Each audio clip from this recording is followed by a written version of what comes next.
Welcome. My name is Rebecca Salter and I'm President of the Royal Academy.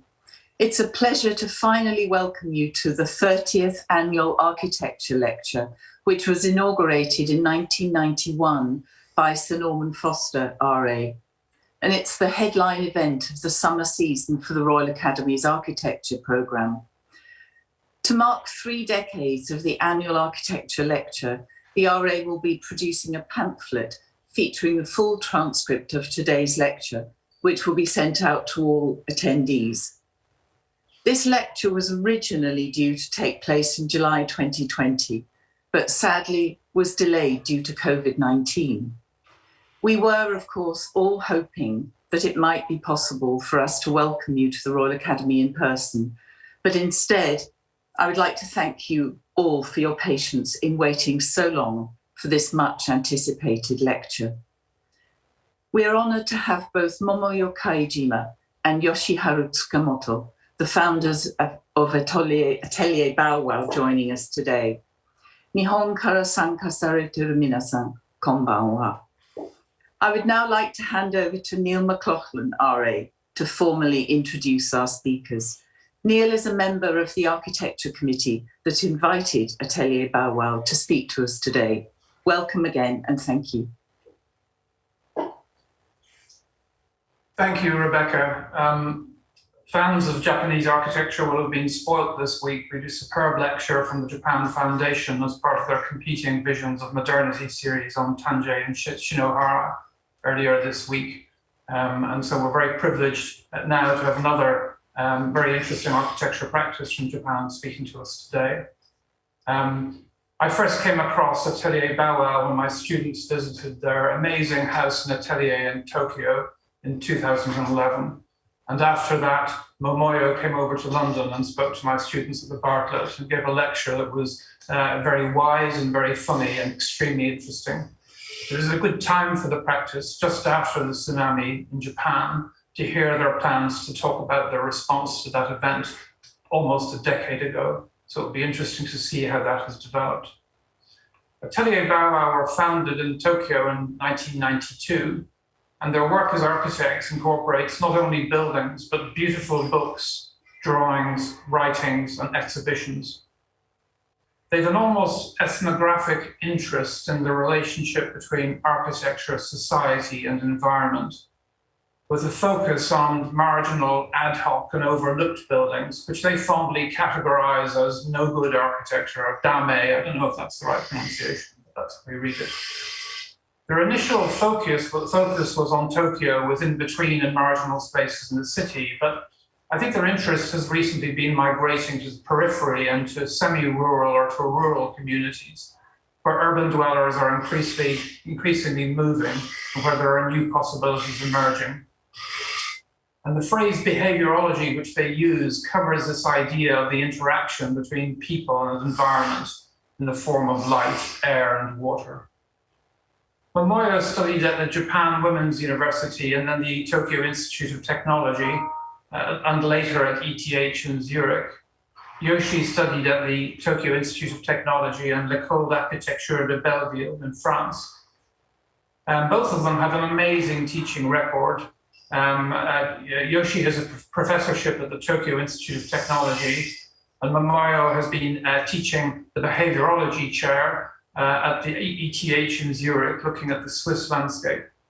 Apart from that, there's a dazzling array of visiting chairs at GST Harvard, Columbia, Danish Fine Arts Academy, Rice, UCLA, and so on. Their books have, in a sense, expanded and developed their reputation and the range of their thinking. They have wonderful titles: Post-Bubble City, Graphic Anatomy, Behaviorology, Made in Tokyo, Commonalities, and Pet Architecture. The combination of the titles, the drawings, and the text make it seem like a strange shop in a child's dream. There's something magical and lively about it. Their buildings are across a broad range. Over the last 3 decades, they've consistently done one-off individual houses. And there's something about their application of those that deals with the intimacy of the domestic setting at the level of everything from the erotic to the mundane. They've also done an increasing range of mobile pavilions well-known ones for the BMW Guggenheim Labs in Mumbai, New York, and Berlin, which are mobile pavilions which can incorporate picnics, cafes, exhibitions, and so on. They've done infrastructures like Onmichi Station, but some of the ones I'm really interested in are things like the Kurimoto Daiichi Firewood Supply Station, which is looking at these new ideas around the rural, around farming, and around a more communal or participatory vision of farming. And I suppose that may come after their post-tsunami interest in rural Japan and the renewal of rural Japan, which they have compared in its scope to the potential for the recovery after World War II. But projects like Momonoura Village focus on rural life, on participation with rural communities, and an engagement with the ordinary architecture of these rural communities and the potential for their transformation and the renewal of Japanese rural life. Their recent Made in Tokyo exhibition at the Japan Society in New York was extremely interesting because it looked at the relationship between the Olympics in 1964 and in 2020, and it asked questions about what kind of society produced these two public spectacles. And it was possible then to compare the city, society, culture, and even the opportunities for architects in these two eras spaced 60 years apart. In 1964, Japan was still emerging from World War II, and the focus was on the development of Japanese society. How has that changed since 2020? As part of that, they were extremely critical about the opportunities that were given to small, creative and younger practices in Tokyo. And they talked about themselves as having been pushed out of Tokyo. And in a sense, it's that movement from the center to the perimeter that will be really interesting to look out for, to the edges of the city into rural conditions and urban dwellers who are perhaps migrating out into those new areas that are producing new opportunities for architecture. So here's a practice with a focus on economics, on history, on society, on ethnography. They work through publishing, exhibiting, and building. So I'm looking forward very much to this lecture. Thank you.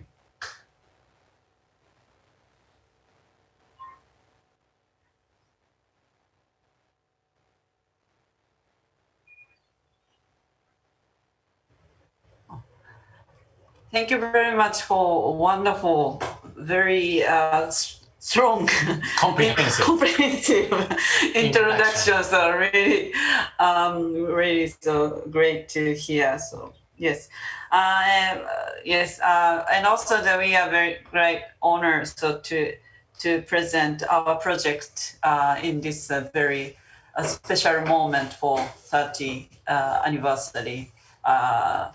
Our Royal Academy of Arts. So thank you very much it's for not the anniversary of Royal Academy of Arts. It's a 30th annual lectures. So 30th annual lecture. Sorry, 30th annual lecture. Yes, thank you very much.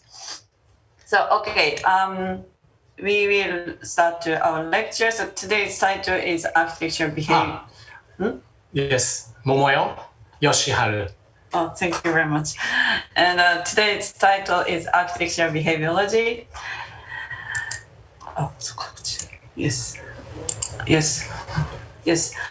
By the introduction, so we started to explain about the Made in Tokyo. So because this is also very strong, our career, strong relationship between our career and also the funding our thinkings. But now today, so this evening we are in Tokyo. That's why so our background is very dark now. And yeah, it's also very nice to show how the Tokyo was changed, transformed. Oh, yes. Yeah, because during the World War II, Tokyo was totally so bombed by the war, and this is one photograph just after the war, and Tokyo was totally so empty, and just a few buildings by concrete were remains in the area. But it was also very strong vacancy. So for developing after World War II, how we create a new city into this vacancy. And also the big chance were coming as the Olympics, Tokyo.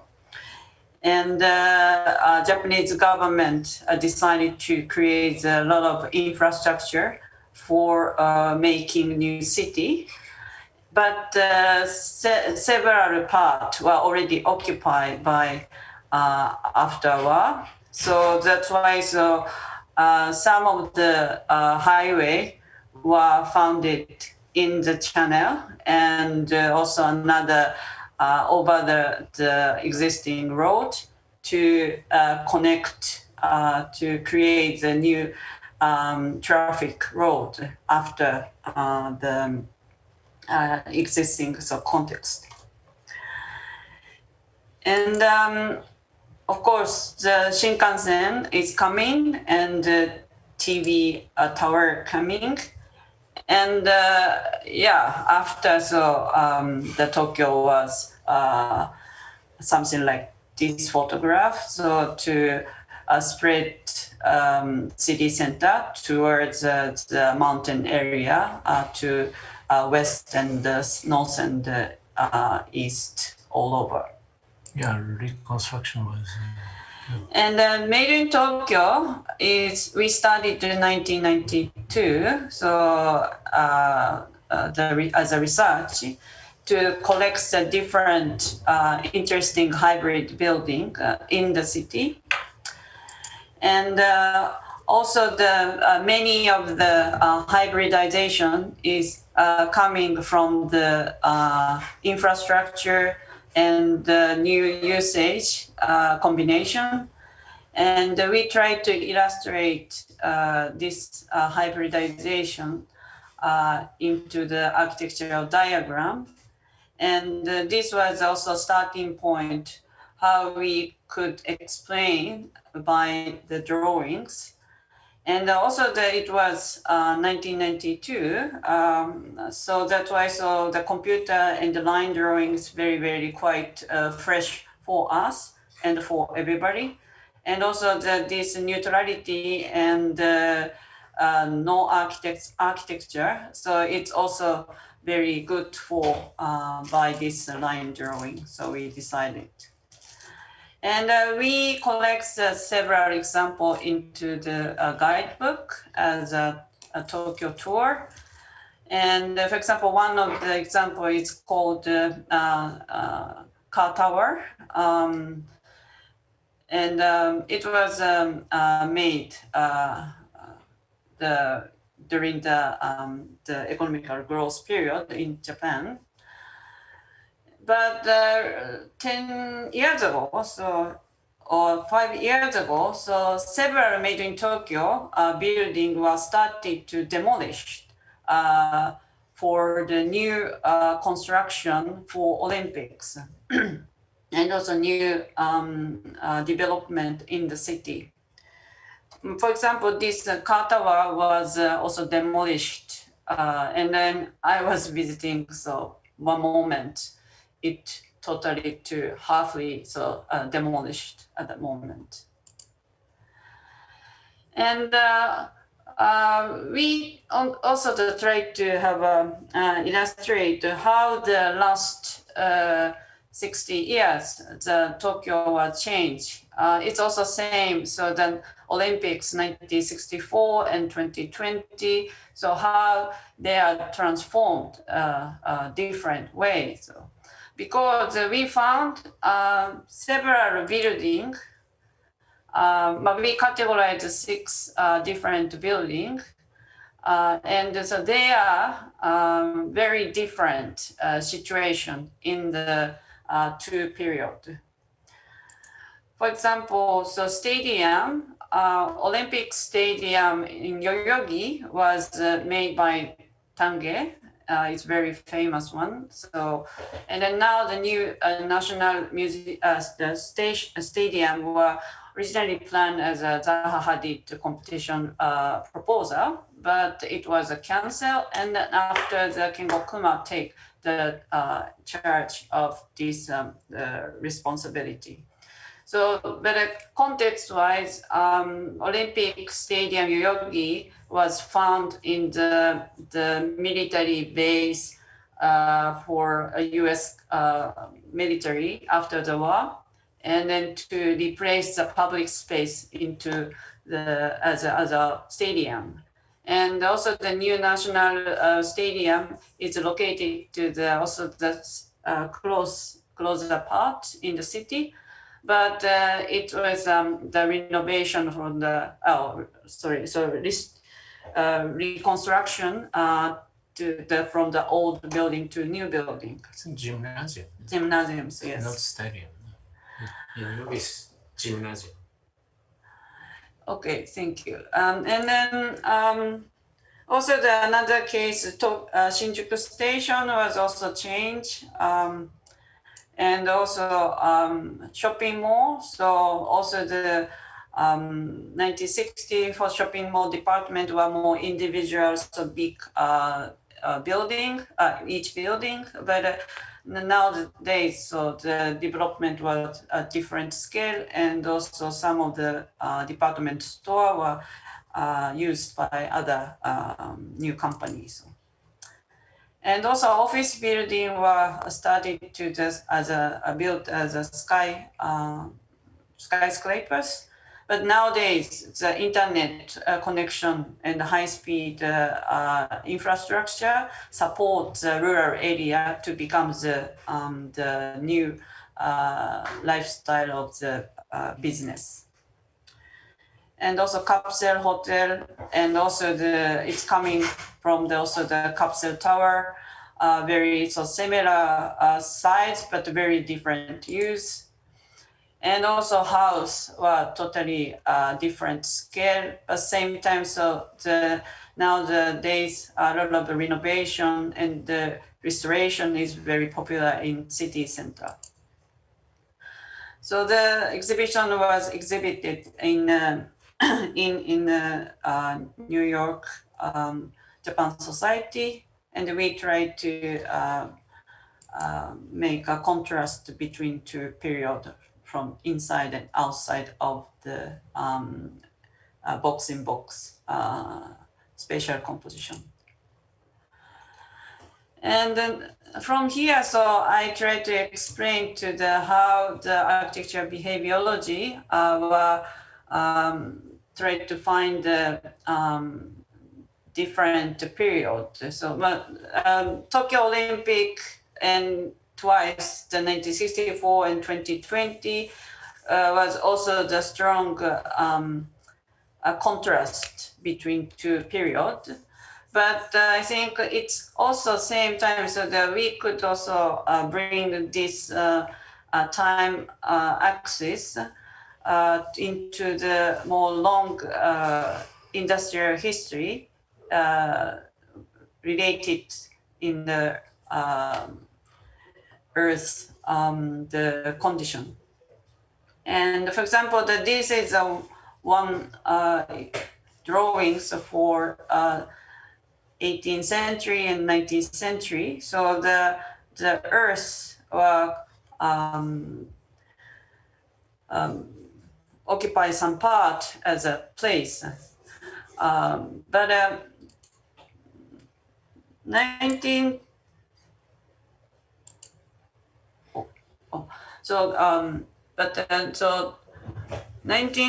20th century, so it's becomes more new territory. So towards, for example, real space, and also the mineral into the earth to get the minerals for as a resources to build some new technology and make a new building. So that's why the space were founded as the new territory. So that's why it is space could be also exchangeable. So for between the place to place. So this discovery brings to a lot of different marketing and also different industry scale. So into the earth. And 21st century, so of course, information technology so brings us a lot of different scale, and some of the scale were already over scaling from the Earth size. So this drawing shows how the expecting virtual Earth becomes bigger than physical real Earth. But now I think confronting of the ecological thinking and the shortage of the resources, how we could manage this conflict to keeping our good lifestyle, and also the thinking about the sustainability of the earth and the life itself. And architectural behaviorology is try to understand in this context to find the architectural form of the literacy, for the literacy of the reading of the today's conditions. So, and then also we are very happy to understand the context and condition through the architectural form. So that's why always we try to find out the research and also teaching and the design practice, how we could make a loop and circular format into this architectural behaviorology method. And also the architecture behaviorology were focusing on the three levels. So one aspect is nature and climate, and one aspect is the human and habitats, and also like animal and the living condition. And the third topic is the building and the typology. So as historical difference. So all behave. And yes, all behave. And from here, so that I will present first project as an example. So this image is after the tsunami 2011, so Great East earthquake happened. So one fisherman village were totally lost their living area and many business of the fishery. And we have a chance to get interview to them, and this drawing for showing their wish in the future or their dream in the future.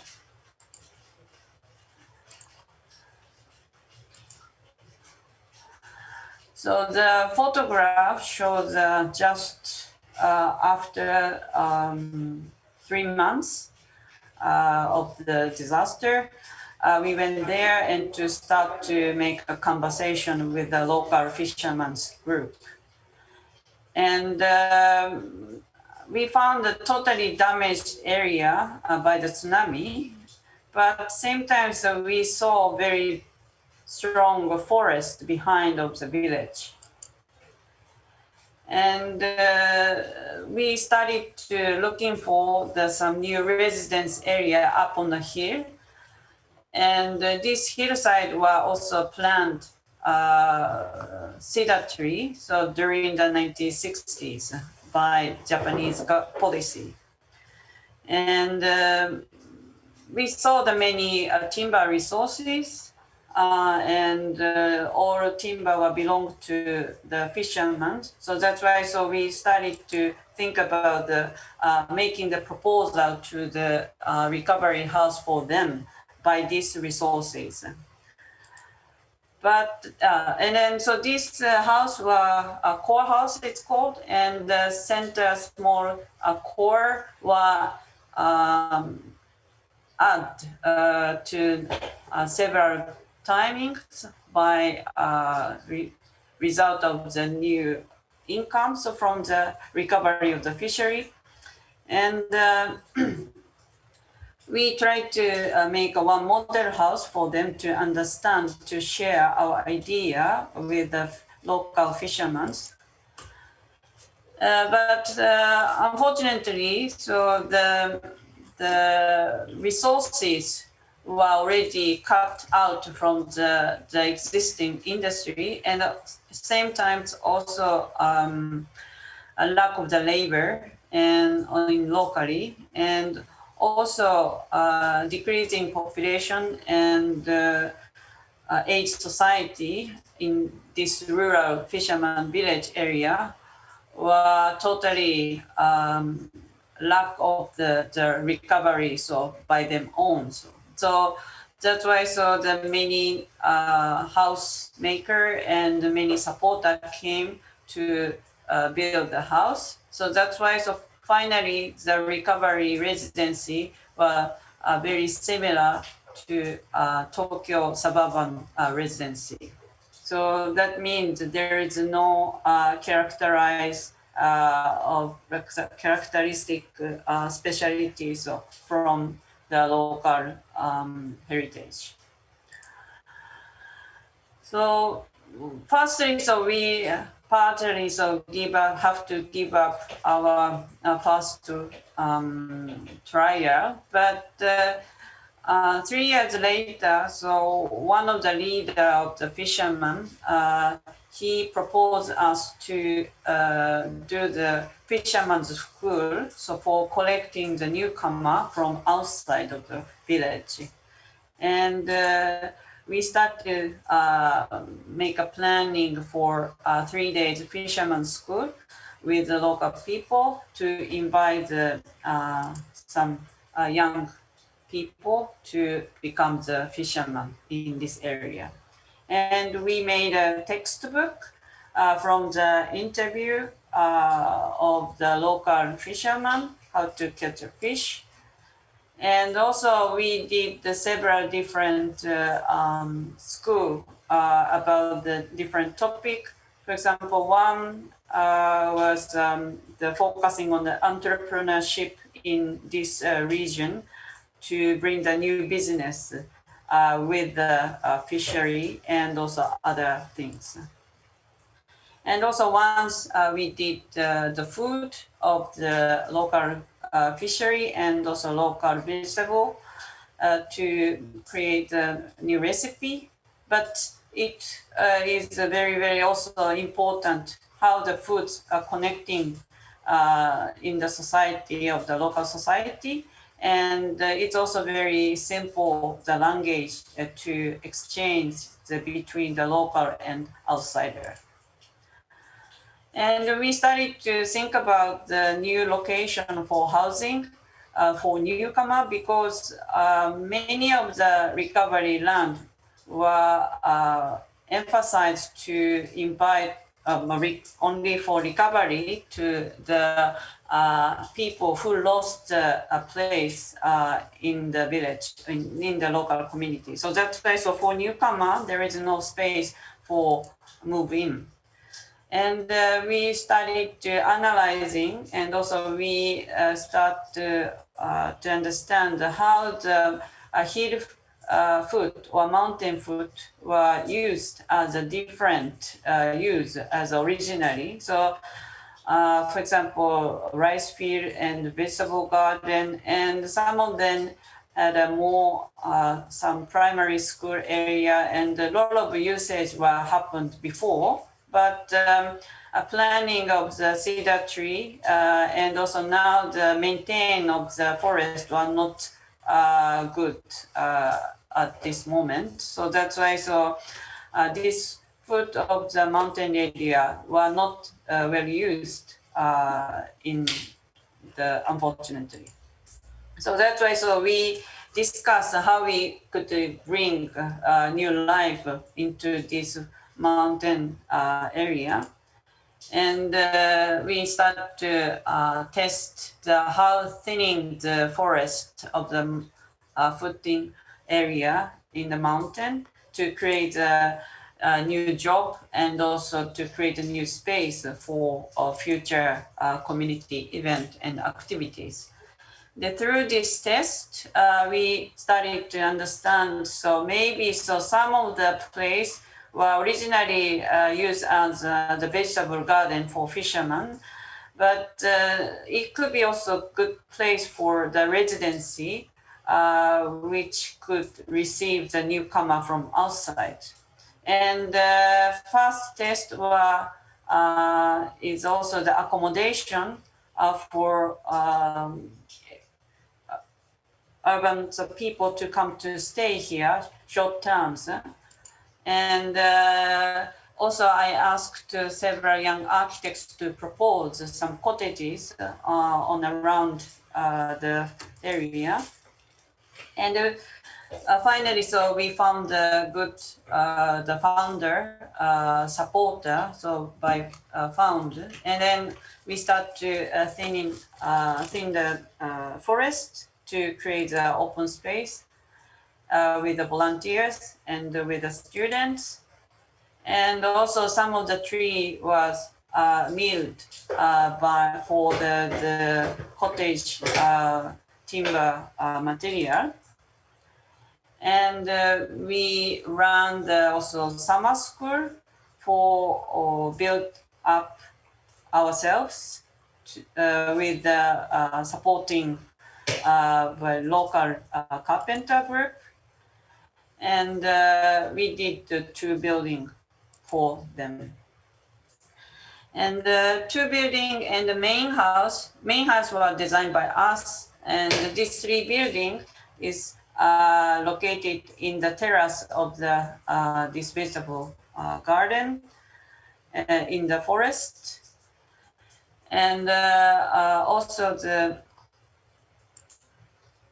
this is a video for showing the this accommodation and the surroundings to how locate in the fisherman's village.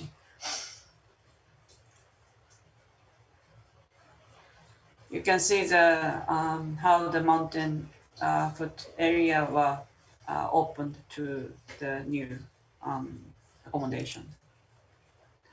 And same time also we started to maintain the stone wall for edge of the vegetable the field, to learning the stone hedge maintenance method, the learning from some scholar who studied about this from the local agriculture farmers. And also we bring up again to the festival, local festivals. It was stopped 40, 50 years ago. And we learn some straw boat, how to make it from the old fisherman around 80 years old, and to get the method to make us boat by straw from the rice. And I think as I mentioned, originally Japanese landscape were very related to the industry, which run by local business and farmers and also the merchant and the fishery. But Nowadays, this relationship between the primary industry and the building were cut, unfortunately. So how we could create a relationship again to understand the possibility of the sustainability and also the understanding of a local culture. And the second project, it's called 1K. It's also located into the Chiba prefecture and very rural area. And it is also very famous about the rice paddy and forest. And one welfare organization, he is a chair of president of this organization, and he had a lot of interest in to create a welfare service as a new business model, and also the new creative design field. And he asked us to design his this organization main building, including with the restaurant and ham and sausage processing factory. And this is also a place for disabled people and normal people to work here. So because Japanese welfare system, sometimes it's very difficult to support the enough individual independency to keep their ability for as a workers. So that's why he tried to make some job space to support their quality of the life, and same time to create a possibility of the working in the normal context and connecting the society. And we try to make a large window to connect from outside to the factory, for example. And also some restaurant is really facing to the surroundings to enjoy the forest view. And also in the staff, so several persons who had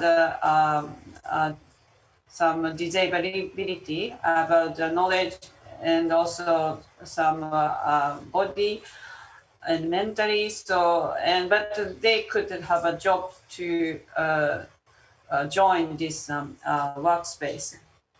And also the one staff first job he received, that is the opening of the door for guests to the restaurant. But now that I think he becomes more good, strong staff in the service in the restaurants. And also the cleaning of the building is also very, very important role of this job place.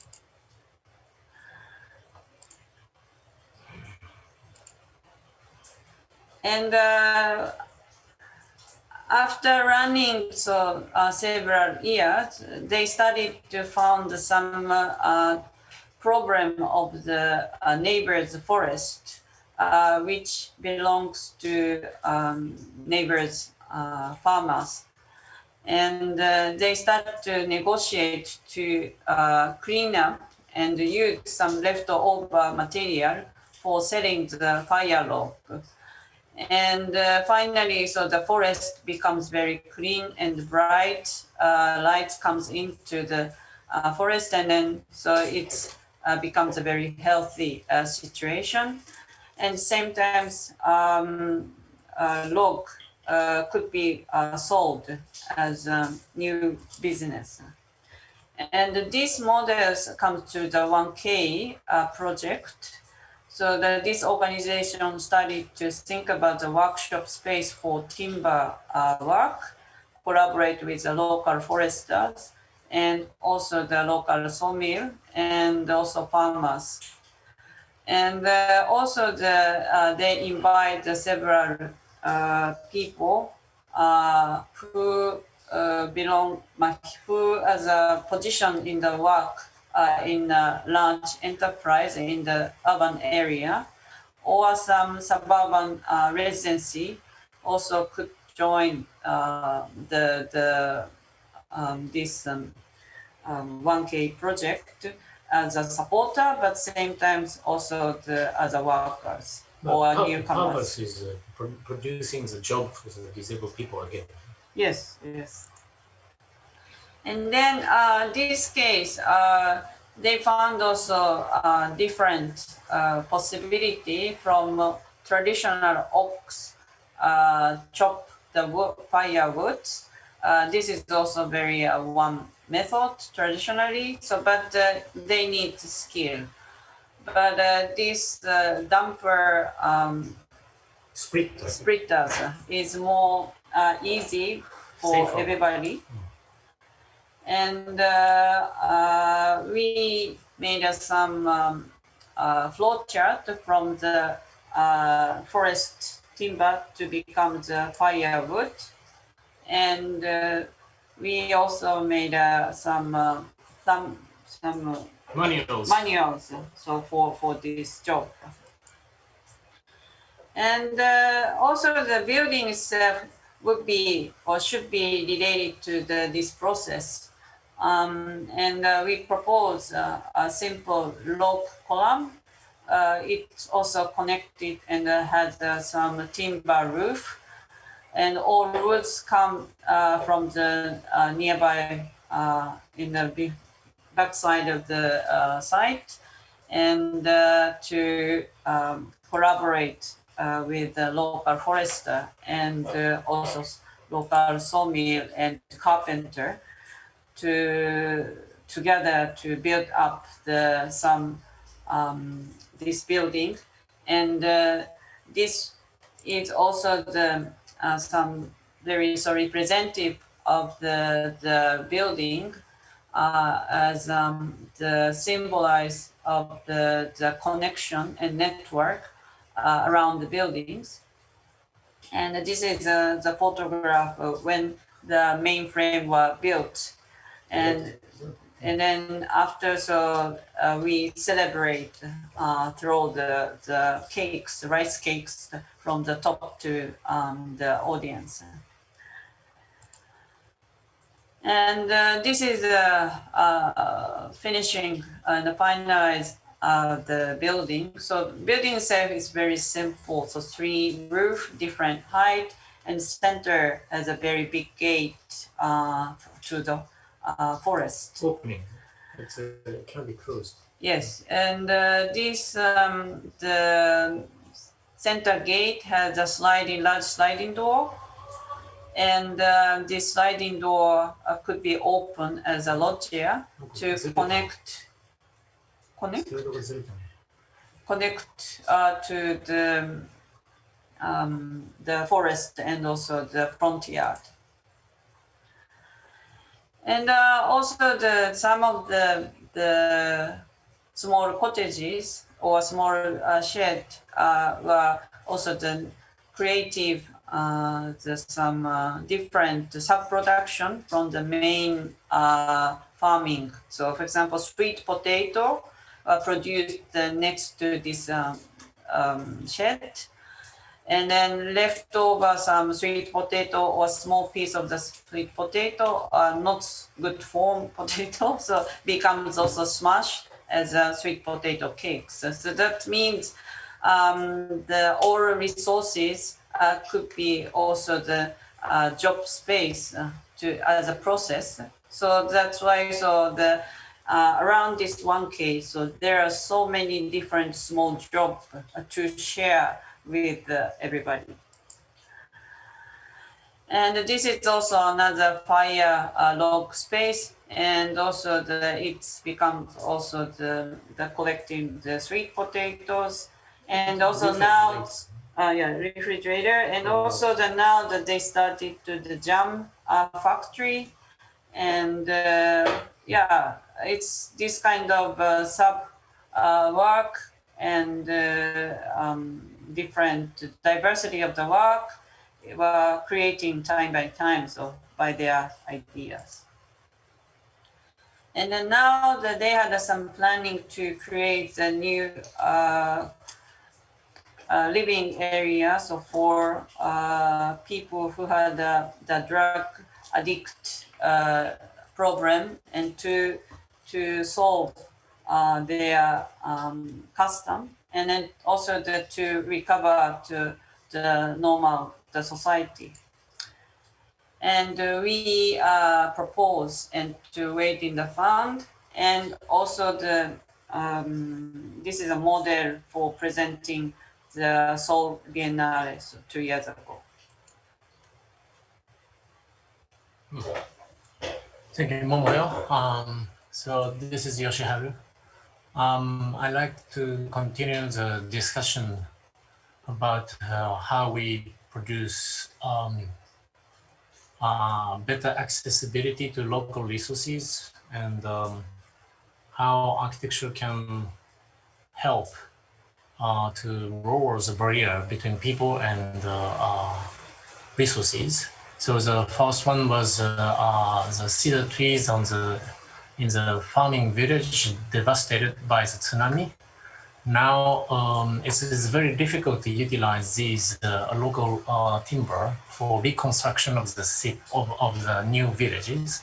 And actually, what is actually happened after 5 years of the big earthquake and tsunami, a new residential area have been established, and then most of the property were occupied by the houses utilizing the industrial materials, and then so the recovery have been done by numbers, but the network which has been established for through the long time in the fisherman's village have deleted by being replaced by the industrial network. And then in the case of 1K, it started from the pork, which is a very the original business of the founder of this NGO of social welfare, and he started this social welfare business as an NGO. But his dream was to connect this social welfare business and also pork production, pork farming. And then this Koisurubuta laboratory, the first building Momoyo showed, was the venue to produce a job for disabled people to process pork into ham and sausage, and also shabu-shabu restaurant of pork, on inviting people from the city to visit this beautiful farming area.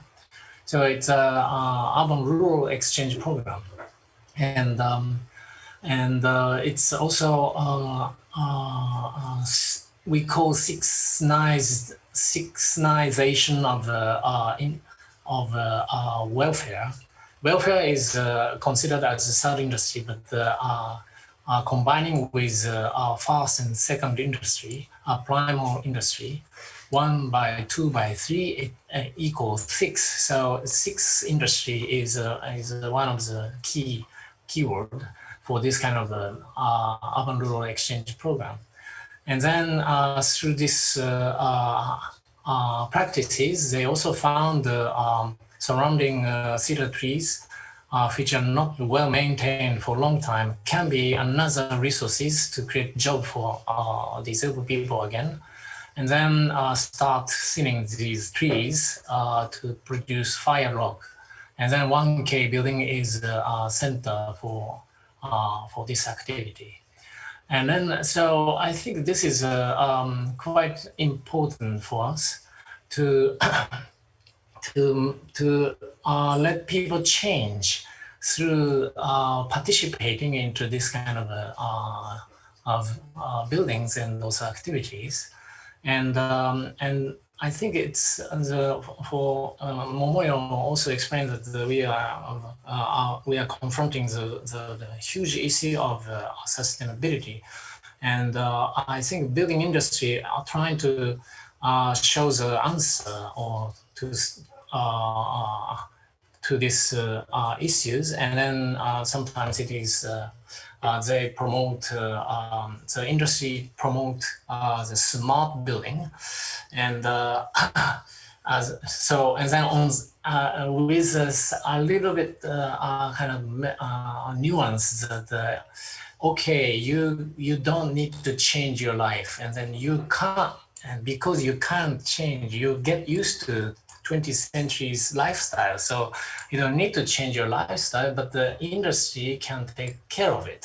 So, and to solve the problem, and so it's again kind of for industry, it is important to create another opportunity to sell new products and replace old building into a more effective one. Yes, it's totally right. It's totally right. But at the same time, it's very dangerous because the industrial services can also treat people as just a kind of a consumer or just a kind of passive, how to say, peoples who can't really act on by themselves, and then they utilize the services from industry, and then so actually the project of Bow-Wow is trying to attack this, trying to how to say, challenge this the direction of new green industry, for example. But anyway, so I like to show one of the projects that I have designed in my school, Tokyo Tech, which is exactly the smart building. And これ、こっちに出ないの？なんで書いてたの？なんでこっちにあったじゃん。Which is the name of the building is Environment and Energy Institute in our campus, and then it has 4,000 solar panels on the southern and west facade, and also rooftop. So I designed this solar panel envelope to cover the laboratory building, together with the offices for students and professors, and on aiming the 60% reduction of carbon oxides CO2 emission, and then it's actually achieved this high goal. And but can you go? So it's built just in front of the railway track, and on the very difficult site, which is very narrow and long, and it wasn't the site was for a long time empty for the training of car driving for students in my school. And because it was very difficult to make a good environment for study and laboratory, but for solar power generation, this is almost ideal place because there's no building in front of the southern side. And so the building has 7 stories high with this large envelope of solar panels. And then the space between the envelope and the building is become a kind of cathedral of solar generations, and and then all the panels are accessible by the catwalks integrated into the outer frame, and so you can maintain all the panels when they have certain problems, and then in the future they will be replaced by better performance panels. And then next, please.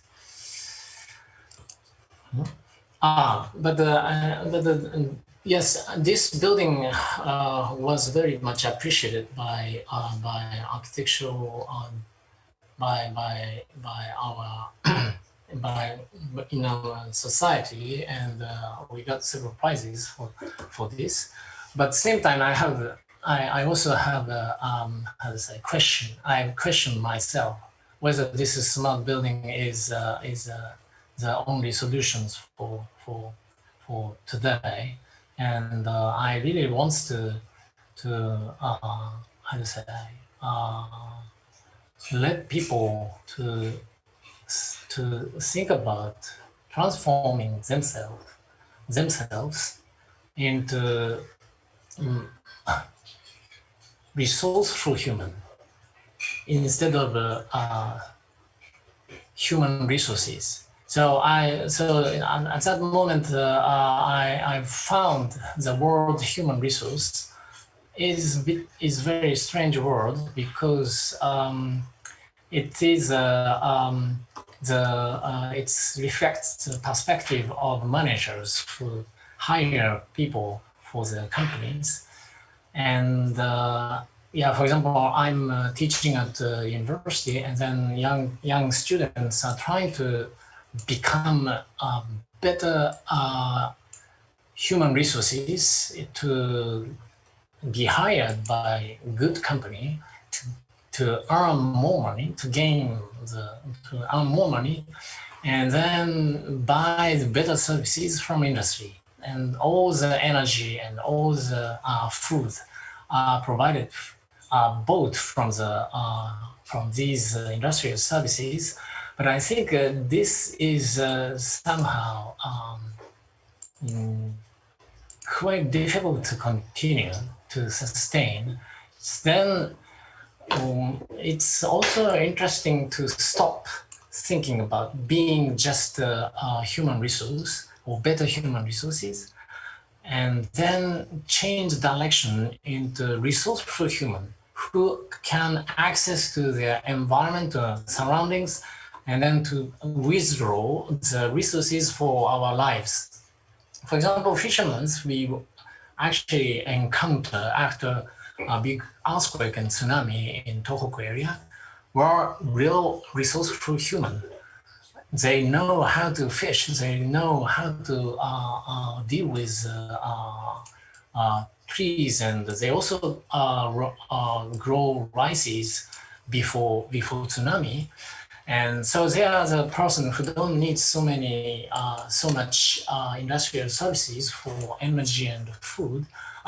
They also they have produced charcoals from their mountain wood. So I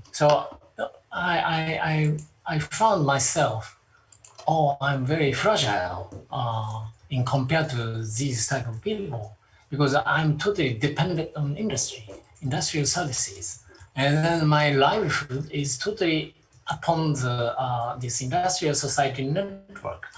And then their life is the fisherman's life. They, of course, they also utilize industrial services, but at the same time they have one side of one foot on industrial services, but another foot on into the nature, and then this more ethnographical network, and then this human resourceful human basis. So I really admire this hybridity of as human beings, and then start working for this project, which we have already shown. And then recently, we had a very good field to continue this how to say discovery to this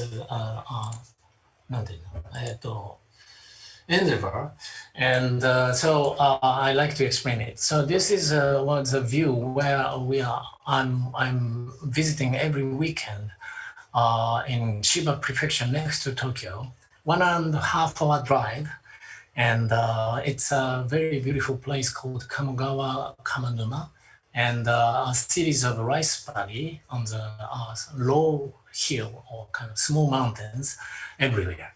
And then the productivity as a farming industry is quite how to say modest, and but the knowledge and the intelligence to keep this landscape and also the manner of the lifestyle is extremely beautiful and intelligent.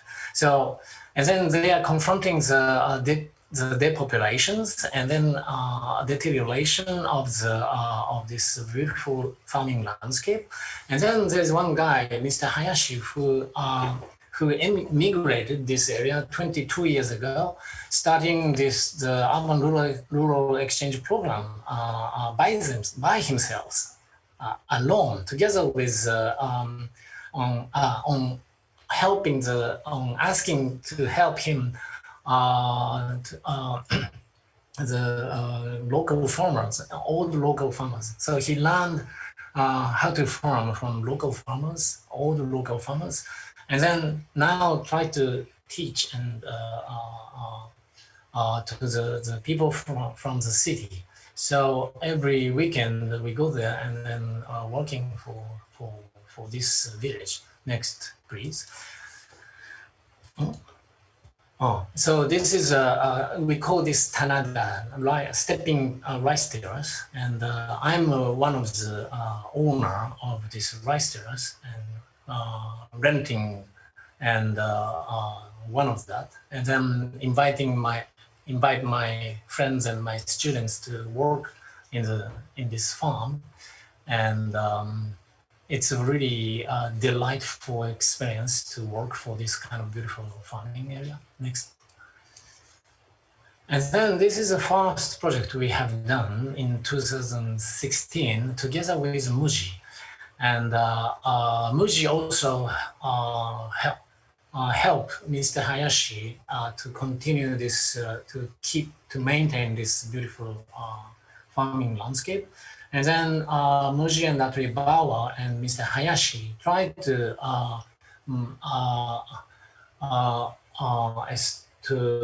show the concept of Tanada office, so rice paddy office in this place. So nowadays, after during the COVID-19, we have the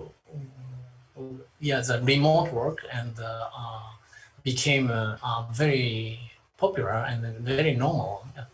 It's every day. Yeah, today we are remotely working for lecturing, and so it's then where to work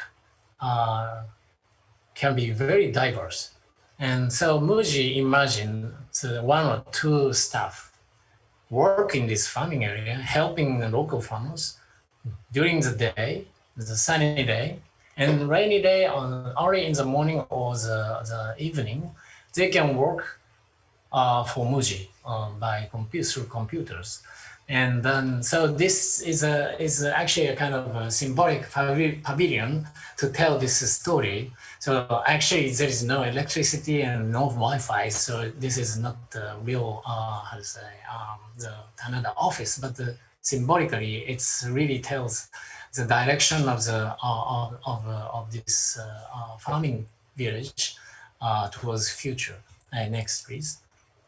So the view from the upstairs. So there's no grass. We don't use grass for this building, and then the light reflects on the this flipping doors, and then interior space is occupied by diffused light, and then the very nice wind pass through it, and then the sounds of frogs and casidas, yes, you can enjoy it. Yes, and then the rice paddy work. Okay, so this is a cropping moment, And this the bamboo structure is for drying rice. Next. And then Mr. Hayashi often offer workshop to create this kind of craft work, utilizing the farming byproducts. This is a straw from rice. And then the right side is the decoration for the New Year's. Next. And then, oops. Oh, but in 2019, the area have been attacked by the extremely huge typhoon, and then Mr. Hayashi's old house, 150 years old house, which originally covered by thatched roof, but for a long time, it's from 1980s, it was covered by metal sheet because it became very difficult to regenerate this thatched roof by the community of the villages. Then many of the thatched roof is now canned by the metal sheet, but this canned metal sheet were destroyed by the strong wind of typhoon. And then, but Mr. Hayashi wrote and uploaded the photo of this damaged house on Facebook on saying that it's beautiful. And then I replied that, okay, let's repair this thatched roof together with our group. And then the project starts, and the project is called Small Earth, and it's a kind of a general organization, and we are next please. So we start to make the field of the farms of such. Now it's a kind of weed. Yeah? So the interior space of a roof is still quite good condition. So we are going to organize the thatched roof workshop, thatched roof school from coming October, inviting very interesting specialist of thatched roof from Kobe.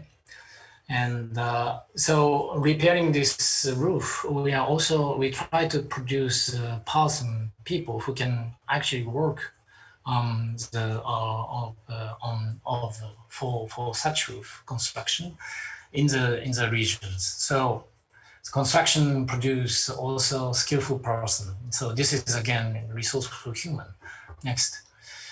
And this is the work to transform the abundant rice field into the field for producing thatches. So on the edges, the dry part is already occupied by this weed called suzuki, but they prefer dry ground. So we are now on this photo. We are working to create a kind of trench to dry the land, and then this mud is utilized for another project.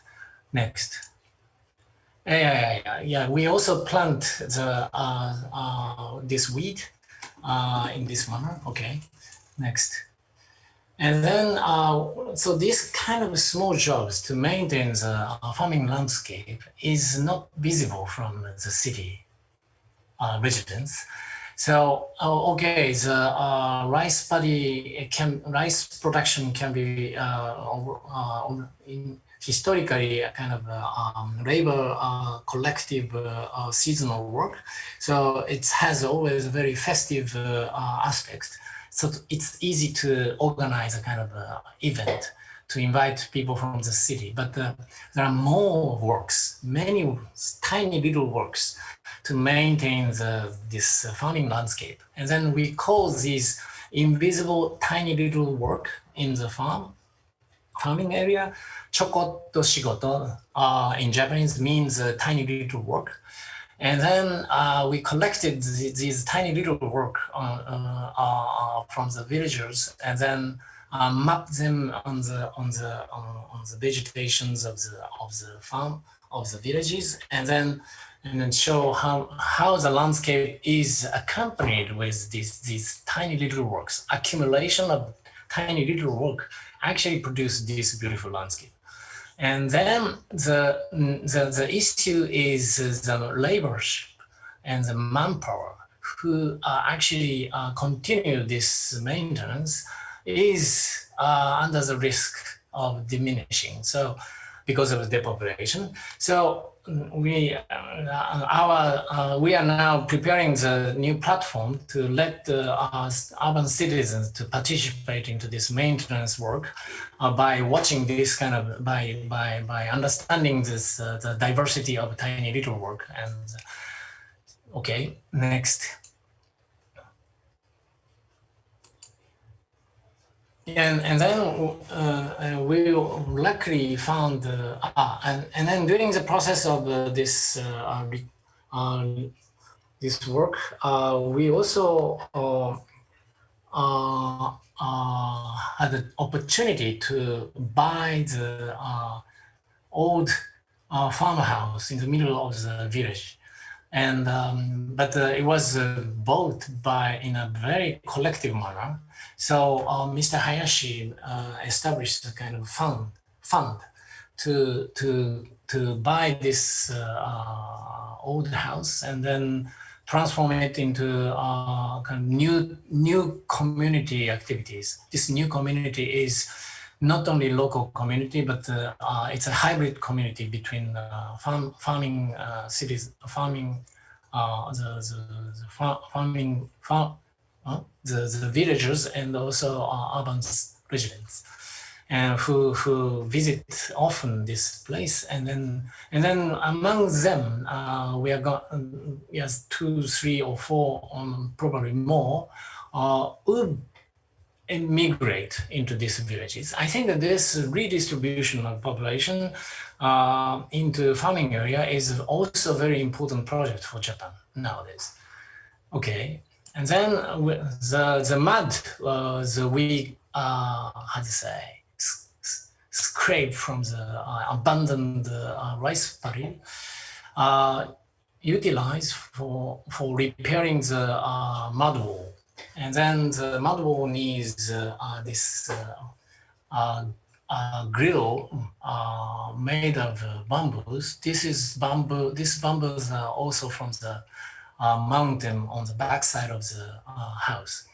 We bought the house and the rice paddy, 7 rice paddy, and backside mountain, and cherry orchard, and then 1 vegetable farm in 2 hectares as our new field for this project.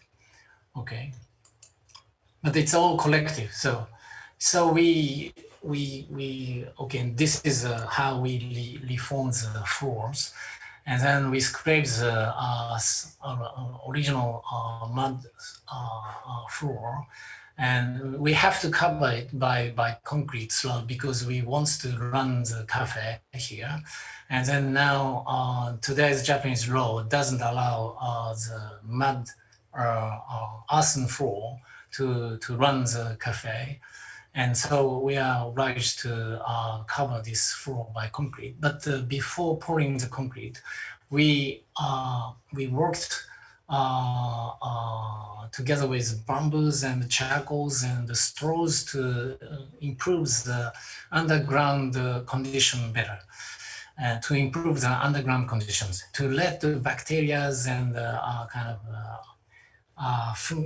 the fungus can grow under the building to provide a better circulation of air and water. Okay. And okay, insulation, adding insulation, because we deleted the ceiling in a very gentle manner and careful manner. And then this ceiling planks reutilized for covering this ceiling again. So this salvage is also very important. So we don't produce any waste from this construction. We got most of the materials from this old house by the construction of this old house and other houses in the villages, and also farms, and also from the mountain. And then we categorize them and then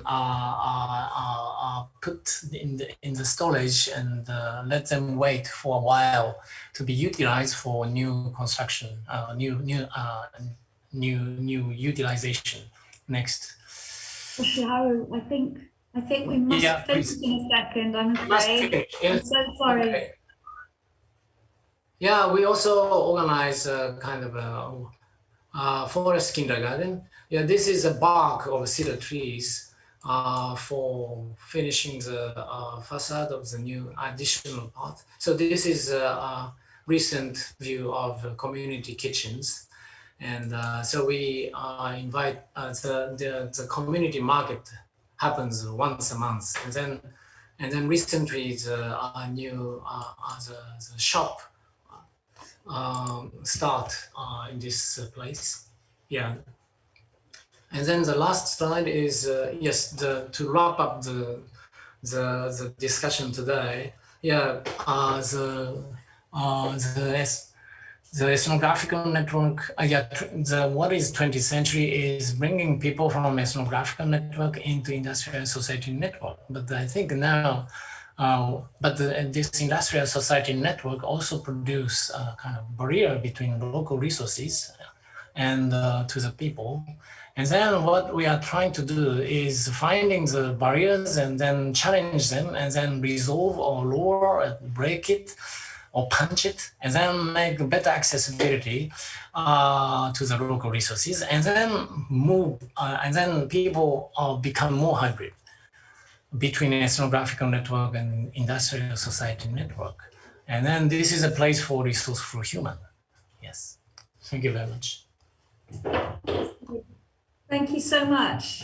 Yeah, you have to imagine huge roar of applause in the lecture theatre, the virtual lecture theatre. Thank you so much. That was fantastic to be transported to the paddy fields of Kanazawa, hearing the frogs in the background. I can just hear it. So it was really fascinating to think about the sort of themes that you were weaving together there, and really evocative, particularly in this sort of period that we've all just lived through, to be reminded of how important these kind of collective projects are, and the kind of spaces for social rituals, eating together and making things together. It was really wonderful. And we have just a couple of minutes really for questions. So a few people have sent questions through on the chat. So if you don't mind, I'm just going to repeat them so that you could perhaps very, very briefly answer. So Emma Coates asks, what inspired your attitudes towards communities and empowering people in your projects? So what inspired you in this way of practice, particularly to empower people? Oh, is it a question? Yes, question, yeah. Can you say anything?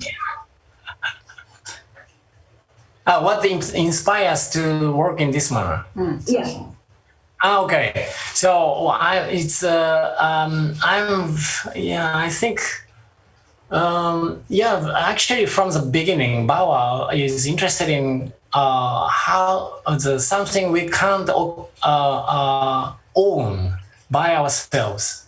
So we work a lot on typology, for example, for the house design, and also we did a series of micro public space project utilizing the art exhibition and international biennale triennale in different places in the world. and how to say, so the typologies and behaviors of the people who appropriate the open space in the city to enjoy themselves. I think these are something no one can monopolize and no one can own, but the people own certain canons or the buildings of the area, certain city or village share the same manner to address its nature and also street and its their community and society and the way of living, the businesses. And then I think this shareable aspects, shareable profile is very rich in architecture. And I think architectural design can evaluate and rediscover these shareable profiles of architecture, which is actually commons, basis of our commons in our society. So it's the reconstructing commons in our capitalistic society is a very difficult topic. But and architecture design have also been utilized to accelerate capitalism, but the architectural design can also utilize and can work for reconstruction of commons. And so since why we are very we found the behavior is extremely important, because behavior is something you can't own by yourself, but everybody owns it already. And then once certain circumstances are set, and then the behavior appears in a collective way. And then I think this is a very, how to say, it's not countable by how to say, by money. It's not the richness of counted by money, but the richness of experience and the richness of happiness. And so I think I really like our architectural practices and our architectural thought dedicate for this kind of richness. Thank you. I think the idea of rebuilding the commons is a fantastic note to end on. We've had a lot of feedback in the chat saying that people have found your lecture inspirational, which I certainly have. And we're very grateful to you for joining us in the evening from Japan to talk to us here in London. And I hope we can keep this link going. And as Rebecca said at the beginning, we're delighted that we're going to be able to capture the lecture and distribute it more widely in a booklet, and also hopefully to make a film of the lecture that people can watch in their own time. So on behalf of the Royal Academy and the audience, I'd really like to thank you both and wish you a wonderful weekend, and keep in touch. And thank you to our audience for joining us as well for a fantastic event. Yes. Bye. Yeah, I think among the audience there are many friends living in London, and yes, many friends. Hello. Yeah. Thank you very much for listening. Bye. Bye. Yeah, good night. Actually, yes.